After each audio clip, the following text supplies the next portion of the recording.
Food సేఫ్టీపై గత కొన్ని రోజులుగా TV9 మహాయుద్ధమే చేస్తోంది. కల్తీగాళ్ల కూసాలు కదిలేలా, కల్తీ చేయాలంటేనే గుండె లదిలేలా ఫుడ్ సిరీస్తో మోసగాళ్ల పడతం పడుతోంది. ఇటు ప్రజలను అప్రమత్తం చేయడమే కాదు, అధికార యంత్రాంగాన్ని కదిలించింది.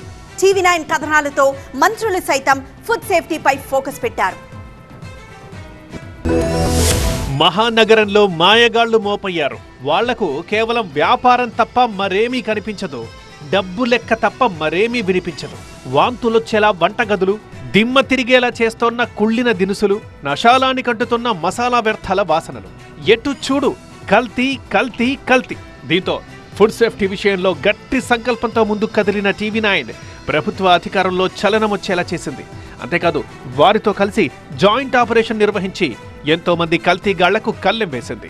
ఆరోగ్య శాఖ మంత్రి దామోదర రాజనరసింహ కూడా ఫుడ్ సేఫ్టీపై స్పందించారు. అధికారులతో రివ్యూ మీటింగ్ నిర్వహించిన ఆయన రాష్ట్రంలో ఫుడ్ సేఫ్టీకి తీసుకుంటున్న చర్యలపై ఆరా తీశారు. అంతకుముందు TV9 కథనాలకు స్పందించిన అధికారులు ముమ్మర తనిఖీలు చేపట్టారు. హోటళ్లు, రెస్టారెంట్లు, స్వీట్ హౌస్ల బడా కల్తీ దందా నుంచి కిరాణా సరుకుల్లో దాకా జరుగుతున్న కల్తీని గుర్తించారు. ఇప్పుడు ఆరోగ్య శాఖ మంత్రి ఫుడ్ సేఫ్టీపై ఫోకస్ పెట్టడం, నిరంతర తనిఖీలు నిర్వహించమని ఆదేశాలు జారీ చేయడంతో మరి రిజల్ట్ ఎలా ఉంటుందో చూడాలని అందరూ ఎదురు చూస్తున్నారు.